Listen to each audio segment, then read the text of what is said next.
26 May. Perhaps after all there's some method in the captain's madness. According to Girolamo, the reason why Centurion chose to avoid the ports on the Spanish coast and stop in Tangiers is that he's taken an important cargo to England and is afraid it might be seized. That's why he's making for Lisbon now instead of Cadiz or Seville. I still haven't told Dorazzi or anyone else about the flying demons episode, but I suppose the captain could be pretending to be crazy in order to explain his erratic route. I can't quite believe that, but I do hope it's true. I'd rather the ship was commanded by a schemer than by a raving lunatic. Prince Ali invited Girolamo and me to eat with him today. I expected Father Angel to be there too, but our host explained that his intermediary had vowed to fast all day and devote himself to silent mediation. In my opinion, he wants to avoid having to translate anything irreligious. So it fell to me to convert Italian into Arabic and vice versa. Of course, I know both languages and have no trouble switching from one to the other, but I'd never before had to translate every word of a conversation lasting through a whole meal, and I found it exhausting. I couldn't enjoy either the cooking or the conversation. On top of the effort of translating, I had, like Father Angel, to cope with the embarrassment that Dorazzi does his best to cause. He's the sort of person who must say whatever comes into his head, so he couldn't help bringing up the subject of the King of France's plans for making war on the Sultan and the Sophie's alleged undertaking to take the Ottomans from the rear. He wanted our host to tell him if such an alliance really had been concluded. I tried to stop him from asking such delicate question, but he insisted almost rudely on my translating it word for word. Out of politeness or weakness, I did so, and as I expected, the prince curtly declined to answer. Worse still, he said he suddenly felt tired, so we were obliged to get up from the table too. I feel humiliated, as if I'd lost two friends with one stone. This evening I wonder if my father wasn't right after all to hate the Venetians. He used to say they were arrogant and deceitful, adding especially when he had other Italian guests that it was when they wore their masks that they dissembled least. 27 May. When I opened my eyes this morning, one of Prince Ali's wild beasts was standing over me. I must have gasped with fright, but he didn't move. Just waited for me to sit up and rub my eyes, and then handed me a note from his master asking me to go and have coffee with him. I hoped he'd talk about the 100th name again, but soon realized he only wanted to do away with the impression I might have been given yesterday when he practically threw us out. By inviting me on my own, without Girolamo, he wanted to show he differentiated between us. I shan't try to bring them together anymore. 1 June. I have just remembered Sabbatai's prediction that the Age of Resurrection would begin in the month of June, which starts this morning. But which day? I don't know. It was Brother Egidio who told me about the prophecy, and I don't think he specified the date. I have just reread the page in question, dated the 10th of April, and I see I didn't mention the prediction. But I remember hearing about it. Perhaps it was on another day, though. Now I remember that it was in Smyrna, soon after I got there. Yes, that was it, I'm sure, even if I haven't got that notebook anymore and can't check. Dorazzi hasn't heard anything about the end of the world starting in June. He laughs at that idea just as he does as the Muscovite fanatics and their 1st of September. For me, the end of the world will be if I fall into the sea, he says irreverently. Again, I wonder if it's wisdom or blindness. Lisbon, 3 June. After a week at sea, the Sanctus Dionysius dropped anchor at noon today in Lisbon harbor, and hardly had we arrived than I had to deal with a serious disappointment that nearly turned into a disaster. I hadn't done anything wrong. I was merely unaware of something that other people knew, but ignorance is no excuse. Just before we were due to go ashore, while I was thinking that the first thing I must do was deliver to Master Cristoforo Gabbiano the letter Gregorio asked me to bring him, Esfahani sent me a note in his beautiful writing desk asking me to go and see him in his apartments. He was angry with Father Angel, accusing him of being disrespectful, narrow-minded, and ungrateful. Not long afterwards, I saw the priest coming out of his own quarters, carrying his belongings and looking equally cross. The two men had quarreled because the prince wanted to go and see a Portuguese Jesuit, Father Vieira, whom Isfahani had told me about in the course of the voyage. He's said to have made certain prophecies about the end of the world, and others foretelling the imminent collapse of the Ottoman Empire. Ever since hearing of this priest a few months ago, the prince had vowed to meet him and ask him for more details about his predictions if ever he himself was in Lisbon. But when he asked Father Angel to go with him as his interpreter, he refused, saying that the Jesuit was a blasphemous heretic who'd committed the sin of pride when he claimed to know the future. He, Father Angel, did not wish to meet him. He wouldn't change his mind, and the prince hoped I might replace him. I saw no reason why not. On the contrary, I was as interested as the prince in what the Jesuit might say, both about the end of the world and about the fate of the empire where I live. So I agreed and took advantage of Isfahani's delight to make him promise not to be too hard on Father Angel, who had to obey the laws of his religion and keep his vows. His attitude should be seen as proof of fidelity rather than as treachery. As soon as we were ashore, the prince, his wild animals, and I made our way to a large church near the harbor. Outside it, I asked the young seminarist if by chance he knew Father Vieira and could tell me whether he lived. His face fell slightly, but he asked me to go with him to the presbytery. I did so, leaving the prince and his men waiting outside. Once in the house, the seminarist asked me to sit down while he went to find a superior who might be able to give me more information. After a few minutes, he came back and told me the vicar was on his way. I waited, and then I started getting impatient, the more so as the prince was still there outside. At one point, I got up and opened the door through which the young man had left the room, and there he was, spying on me through the crack, and when he saw me, he nearly jumped out of his skin. "Perhaps I've come at an inconvenient moment," I said politely. "I can come back tomorrow if you wish. Our ship has just got in, and we'll be in Lisbon until Sunday." "Are you friends of Father Vieira's?"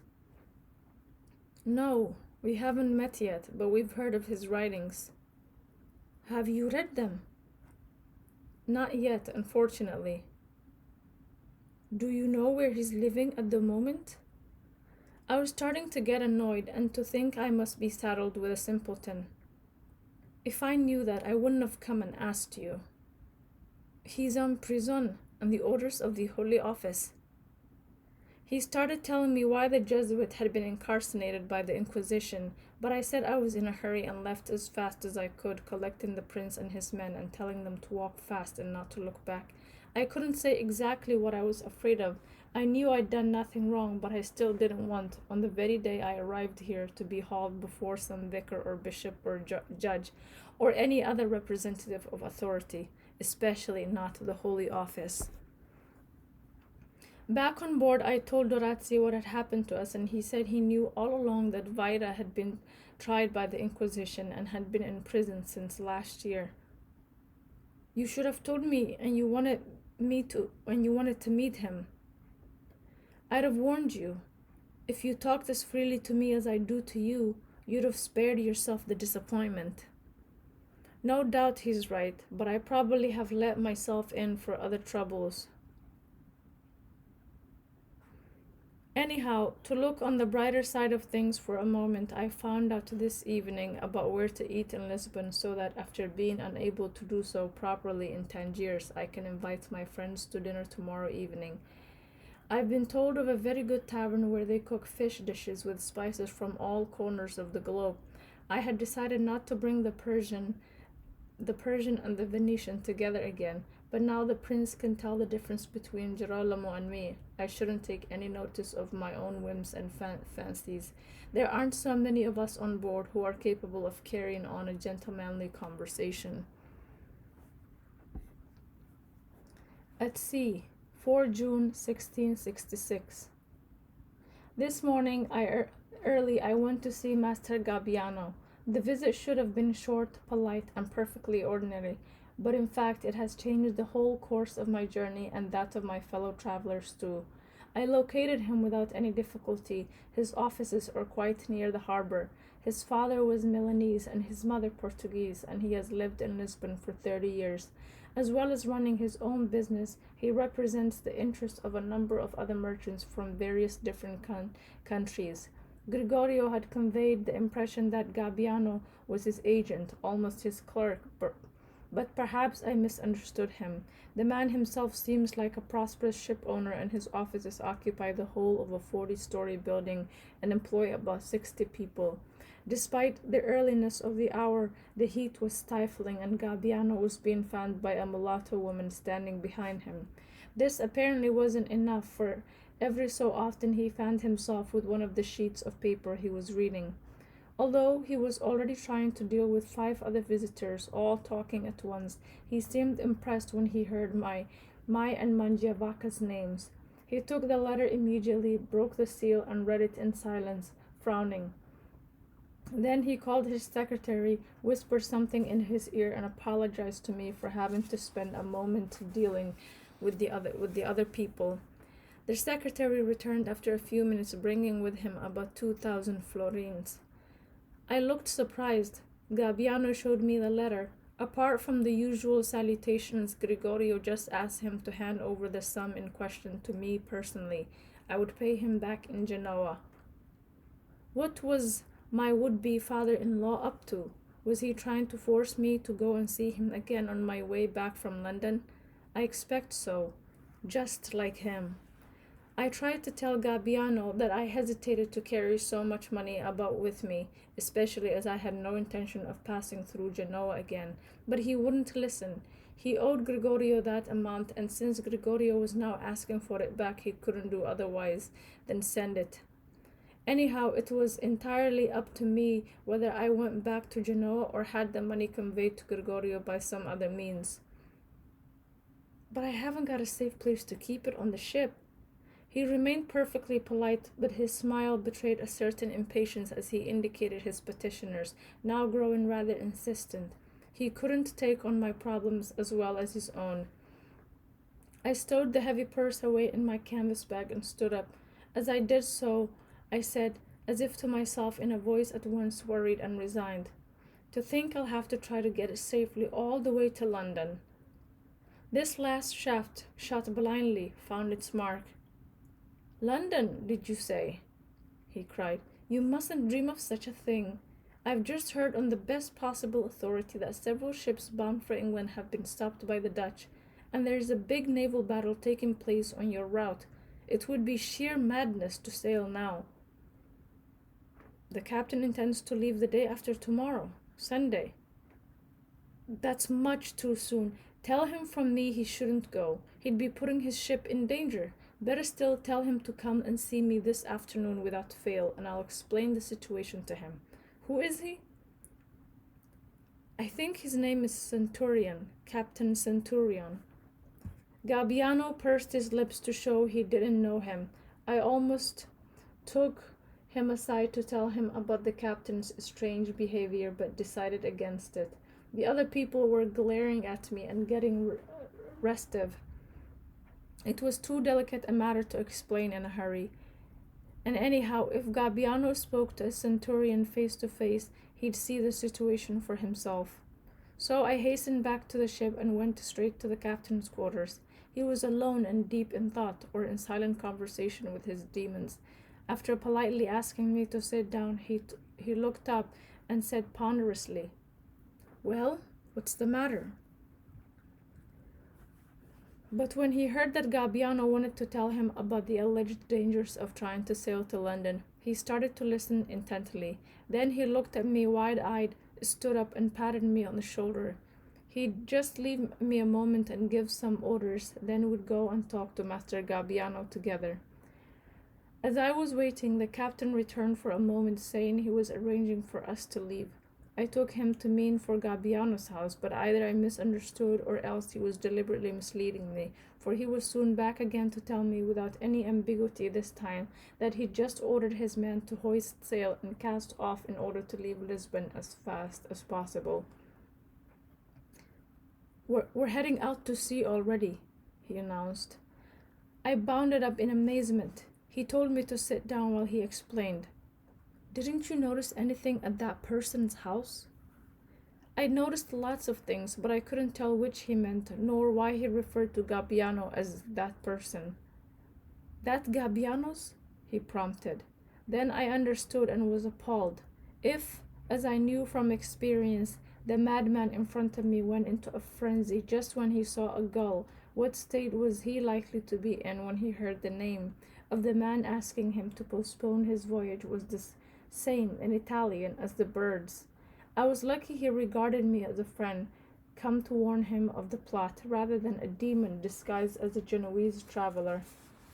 It's a good thing my name's Ambriaco and not Marangoni, like a colleague of my father's from Amalfi. His name means cormorant. So we'd already left Lisbon. My first thought was not for myself and the others on board, my companions in misfortune who were going to having to run the gauntlet of warning gunships and perhaps be killed or be taken captive. No, strangely enough, the people I felt sorry for were those we'd left behind in Lisbon. The captain had absolutely no right not to wait for them to rejoin the ship before it left, though I realized that his culpable negligence would probably save their lives and spare them all the woes those on board would inevitably encounter. I knew that Durazzi and Isfahani, the two friends I'd made during the voyage, were still ashore. They left the ship at the same time as I did this morning and were to remain in town in order to be my guests for dinner this evening. But all that has been overtaken by events. I'm heading for the unknown in the power of the madman, and my friends are probably standing on the quayside wringing their hands as they watch the Sanctus Dionysius vanish inexplicably in the distance. I am not the only person on board who feels helpless and distraught this evening. The few passengers and all the crew are in a position of hostages whom no one will ever ransom. Whether we're hostages to the captain or to the demons that pursue him, or to fate as future victims of war, we all, merchants and mariners alike, rich and poor, aristocrats or servants, feel like a pack of lost souls. At sea, 7 June 1666. Instead of sailing northward along the Portuguese coast, the Sanctus Dionysius has for the last 3 days been heading west, due west, as if we're making for the New World. We are now in the middle of the vast Atlantic, the seas getting rough, and every time a wave hits the ship I can hear shouting and yelling. I ought to be frightened, but I'm not. I ought to be angry, but I'm not.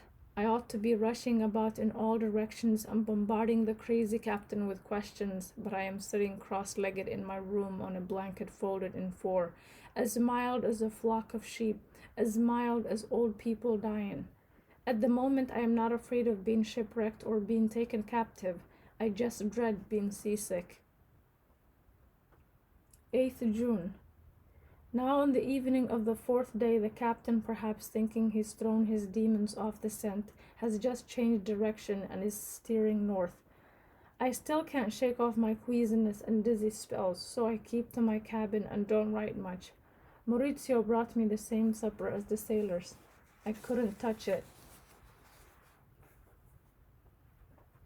12 June.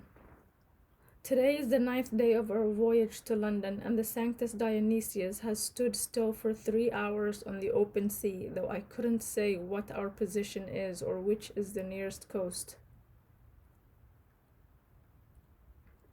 We just passed another Genoese ship, the Allegrantia, which made signs to us and sent us a messenger whom we hoisted on board. Rumors immediately started to circulate confirming that a fierce battle was taking place between the Dutch and the English, making our route dangerous. The messenger stayed only a few minutes in the captain's quarters. Then Centurion shut himself up alone for some time, issuing no orders to the crew while the ship was buffeted about where it lay, sails furled.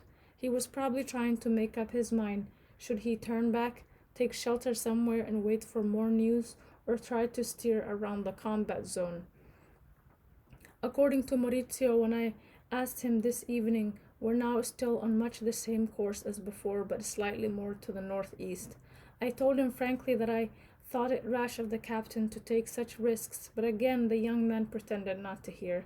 I didn't press the matter, not wanting to weigh down his young shoulders with such anxieties. 22 June. Last night, unable to sleep and feeling queasy again, I went for a walk around the deck, and in the distance, on our left, I noticed a curious light that looked to me like a ship on fire. Today it was clear no one else had seen it. I was beginning to think my eyes had deceived me when in the evening I heard the sound of gunfire in the distance. This time, everyone on board is in a flutter, and we're heading blithely for the scene of the battle. No one dreams of arguing with the captain or challenging his authority.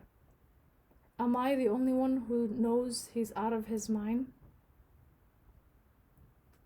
23 June. The din of war grows louder before and behind us, but we still sail imperturbably on towards our destination and our destiny. I'll be very surprised if we arrive in London safe and sound, but I'm not an astrologer or a seer, thank God, and I'm often wrong. I only hope I'm wrong this time. I've never asked heaven to save me from error, only from misfortune. I'd like my path through life to go on for a long while yet and be full of wrong turnings. Yes, I want to live for some years still and make a lot more mistakes, even commit a few more sins worth remembering. It's fear that makes me write such nonsense.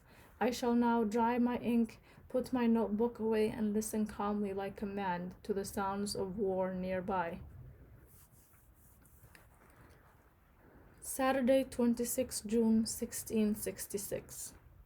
I am still free, and at the same time I am a prisoner. This morning at dawn a Dutch gunboat approached us and ordered us to stow our sails and hoist the white flag. We did so. Some soldiers came on board and seized the ship, and now, according to Maurizio, they're taking us to Amsterdam. And who knows what will happen to us there? I suppose all the cargo will be confiscated, but I don't care about that. I suppose we'll all be taken prisoners too and our belongings seized. So I shall lose the money Gabbiano gave me, as well as my own, and as well as this book and all my writing things. It puts me off trying to write. In captivity, 28 June 1666. The Dutch threw two sailors into the sea. One was English, but the other was a Sicilian. I'd heard shouts of terror and a great uproar. I rushed to see what was the matter, but when I saw the crowd and the armed soldiers gesticulating and shouting and bawling in their own language, I turned back.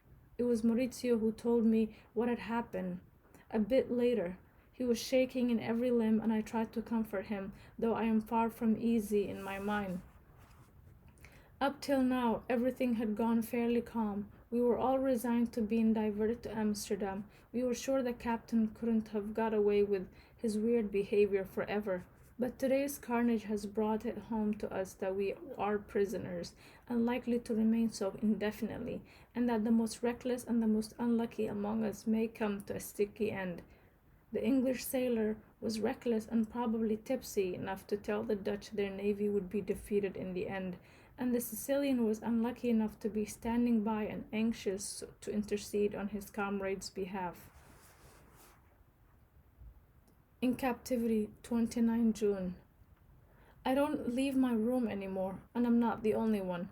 Maurizio tells me the decks are deserted. Only the Dutch are to be seen. The crew only leave their quarters to carry out orders. The captain is now supervised constantly by a Dutch officer who issues commands through him. I have no complaints about that. 2 July. Last night, after blowing out my lamp, I suddenly felt cold. Although I was just as warmly dressed as I had been recently, and the day had been quite mild. Perhaps the sensation was due to fear rather than cold, and I dreamed I was seized by the Dutch sailors, dragged along the ground, then stripped and flogged till I bled. I believe I cried out with pain, and this was what woke me up. I couldn't get back to sleep afterwards. I tried, but my head was like a fruit that wouldn't ripen and my eyes wouldn't stay shut. 4 July. Today, a Dutch sailor pushed my cabin door open, looked around, then went away. A quarter of an hour later, one of his colleagues did exactly the same, but this one did mutter something meant to convey good day. It seemed to me they were looking for someone rather than something. We can't be far from our Dutch destination now, and I keep wondering what attitude I should adopt when we get there. Above all, what ought I to do with the money that was entrusted to me in Lisbon, with my own money and with this notebook? I have two alternatives.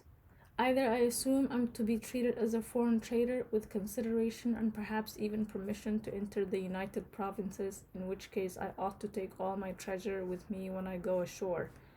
Or I assume that the Sanctus Dionysius is to be regarded as a prize, in which case its cargo will be confiscated and everyone on board, including me, held for a while, then sent away together with their ship. In which case it would be best to leave my treasure in some safe hiding place, pray that nobody finds it, and try to recover it when the present ordeal is over. After hesitating for a couple of hours, I have decided on the second alternative. I only hope I shan't regret it.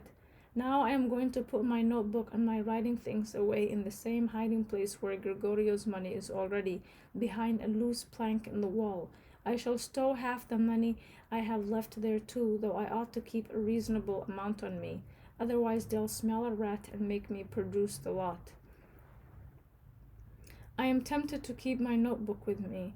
Money comes and goes, but these pages are my own flesh, my own last companion. I can hardly bear to part with them, but I suppose I must.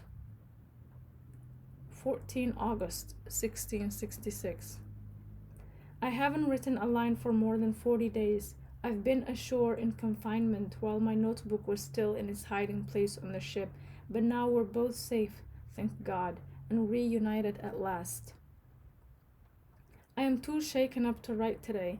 Tomorrow I'll have my joy more under control, and I'll tell all then. I still find it difficult to write, but it's even more difficult not to. So though I shall set down the misadventure that now finds a happy ending, I'll skip most of the details like someone leaping from stone to cross a stream. On Wednesday, 8 July, the Sanctus Dionysius crawled into Amsterdam harbor like a captured beast on a leash. I was on deck, my canvas bag over my shoulder, my hands on the rail, my eyes on the pink walls, the brown roofs and the black hats on the quay, though all my thoughts were elsewhere. As soon as we'd berthed, we were ordered, without violence but without ceremony, either to leave the ship and proceed to a building at the end of the quay, and there we were shut up. It wasn't really a prison, just a space with a roof over it, with sentries on duty at the two doors to prevent us from leaving. We were divided into 2 or 3 groups. The one I was in included a few remaining passengers and part of the crew, but not Maurizio or the captain.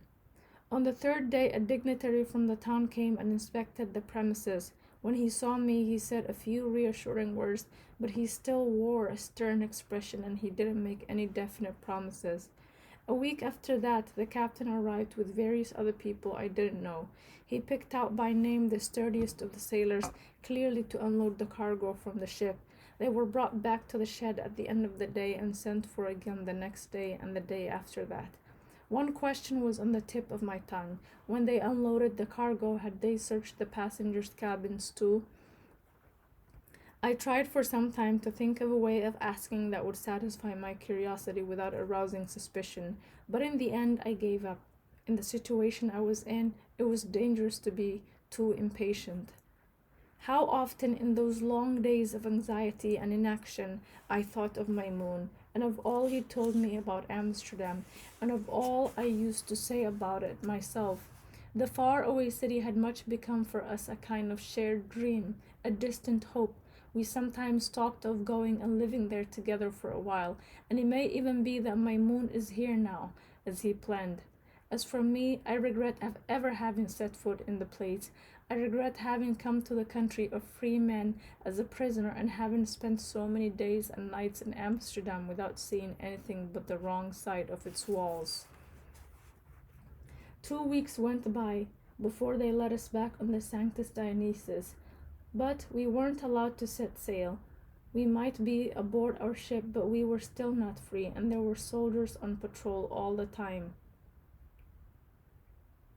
In order to keep a better watch on us, they confined us all to one part of the ship. My cabin was in the other part, and to avoid giving away my secret, I made a point of not going there.